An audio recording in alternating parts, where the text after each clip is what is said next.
আমি কিছু কাজের কথা বলবো, শুধু ফজিলতের কথা না। যে কথাগুলো শুনতে ভালো লাগে, চোখেও পানি আসে, কিন্তু সেখান থেকে জীবন গড়ার কোনো অঙ্গীকার নিয়ে এই মাঠ থেকে যাওয়া যায় না, এ জাতীয় কোনো কথা না। এখন যেই কথাগুলো আলোচনা করব সবগুলোই কাজের কথা।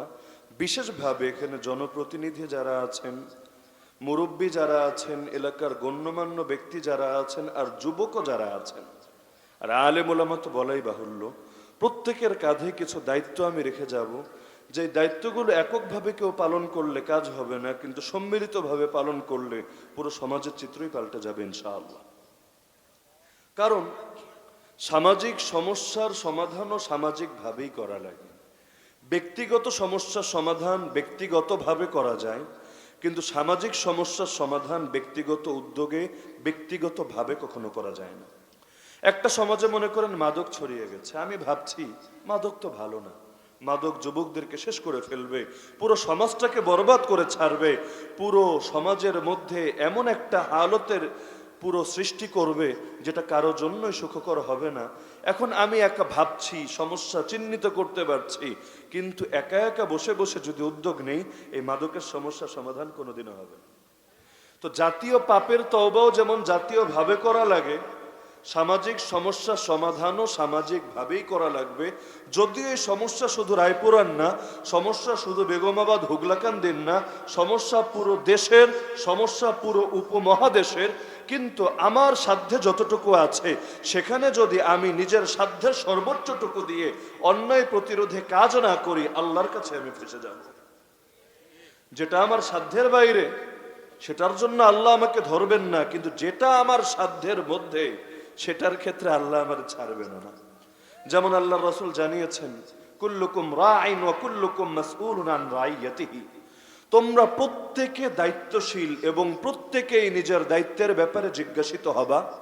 স্বামী পরিবারের উপর দায়িত্বশীল, পরিবার কিভাবে চালিয়েছে জিজ্ঞাসিত হবে।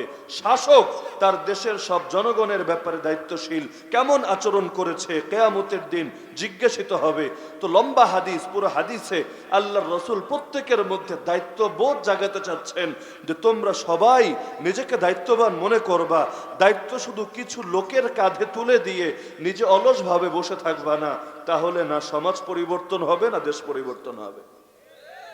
তো পরিবর্তনের শপথ সবাইকে নিতে হবে। হ্যাঁ, সবার শক্তি এক না, সামর্থ্য এক না, সাধ্য এক না, কিন্তু শপথ নিতে হবে সবাইকে, আর প্রত্যেকে নিজের সাধ্যের সর্বোচ্চটুকু দিবে ইনশাআল্লাহ। এভাবে যেদিন আমরা সবাই ঘুরে দাঁড়াবো, ঘুরে দাঁড়াবে বাংলাদেশ।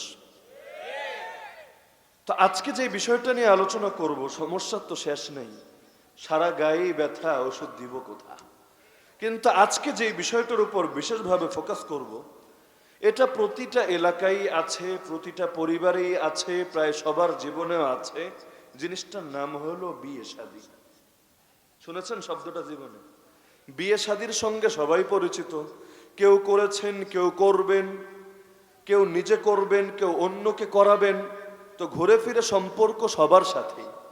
এখন এই বিয়ে নিয়ে সমাজে যে অপসংস্কৃতি এবং জাহেলিয়াত গড়ে উঠেছে, ইসলাম বিরোধী অনৈতিক যে কার্যকলাপ গড়ে উঠেছে, বিধর্মীদের অনুসরণীয় সাদৃশ্যে যে সংস্কৃতি আমাদের সামনে দাঁড়িয়েছে, এটার সমাধান করতে হবে আমাদেরকেই। এক্ষেত্রে রাষ্ট্রযন্ত্র আমাদের সামনে বাধা না, প্রশাসনও বাধা না, বাধা শুধু আমাদের সদিচ্ছার অভাব। বিয়ে করবেন আপনি, আপনি যদি চান সুন্নাহ তরিকায় বিয়ে করবেন, কোরআন যেভাবে বলেছে, হাদিস যেভাবে বলেছে, আল্লাহ যেভাবে বলেছেন, নবী যেভাবে করেছেন ও করিয়েছেন সেভাবে করবেন। আপনাকে কে বাধা দিবে বলেন আমাকে? পুলিশ বাধা দিবে? রাষ্ট্র বাধা দিবে? জনপ্রতিনিধিরা বাধা দিবে? ক্ষমতাসীন দলের লোক বাধা দিবে? কেউই দিবে না। বাধা দিবে কে জানেন? বাধা দিবে ইবলিস, বাধা দিবে শয়তান, বাধা দিবে নফস।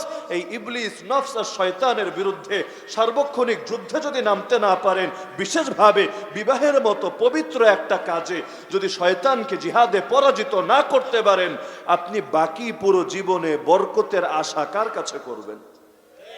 বিয়ে করতে গিয়ে আনুগত্য করবেন ইবলিসের।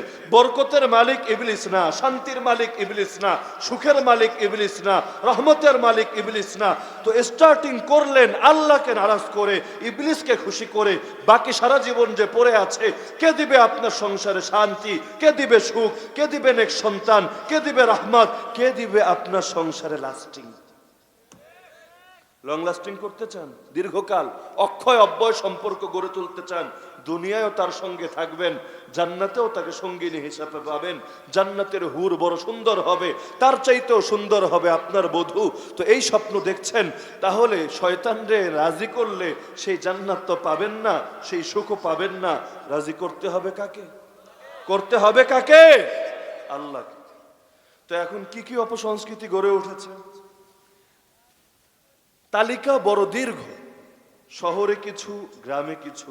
শহরের কালচারের সঙ্গে আবার অনেক সময় গ্রামের মিলে না, গ্রামের সঙ্গে আবার শহরের মিলে না। হয়তো নরসিংদীর সাথে আমাদের সিলেটের মিলবে না, সিলেটের সাথে নরসিংদীর মিলবে না। এলাকা ভেদে অনেক সময় জাহেলিয়াতে পার্থক্য হয়। হক সব জামানায় সব দেশে এক থাকে, কিন্তু বাতিল এক থাকে না। বেদাত যেমন দেখবেন দেশে দেশে ভিন্ন, বিভাগে বিভাগে ভিন্ন, জেলায় জেলায় ভিন্ন, দরবারে দরবারে ভিন্ন, ব্যক্তিতে ব্যক্তিতে ভিন্ন। কিন্তু ইসলাম যেটা নবীর ছিল, সেটাই সাহাবীদের ছিল, সেটাই তাবেঈদের ছিল। যেটা আবু হানিফা, শাফিঈ, মালিক, আহমদের ছিল, আজও সেটাই আছে। নাকি 5 ওয়াক্ত নামাজ 6 ওয়াক্ত হয়েছে, 30 পারা কোরআন 29-এ নেমে এসেছে, রমজানের রোজা 30 বা 29 থেকে কমে 28 বা বেড়ে 31 হয়েছে, হয় নাই, কিয়ামত পর্যন্ত হবেও না। যারা পরিবর্তন করতে চাইবে ওরাই হারিয়ে যাবে, ধিকৃত হবে, লাঞ্ছিত হবে, পরিত্যাজ্য হবে।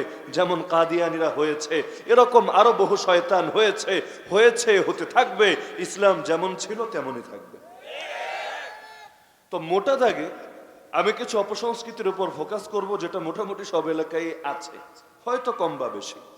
একেবারে শুরু থেকে মোটামুটি বিয়ের মজলিস পর্যন্ত আপনাকে পৌঁছে দেব। এর আলোকে বাকি আরো 2-4টা যদি থাকে, সেগুলো নিজেই মাসালা যাচাই করে নেন। এলাকার হুজুরদের, আলেমদের, হকপন্থীদের গিয়ে জিজ্ঞেস করেন, এই কালচারটা তো আমার সমাজে আছে, এটা কি কোরআন সুন্নাহ সম্মত নাকি নফস আর শয়তানের আদর্শ সম্মত? যদি কোরআন সুন্নাহ সম্মত হয় মাথার উপর, আর যদি নফস আর শয়তানের চাহিদা সম্মত হয় আমার পায়ের নিচে। যে জাহেলিয়াতের মোকাবেলা করতে পারে না, সে নিজের পুরুষ পরিচয় দেয় কিভাবে?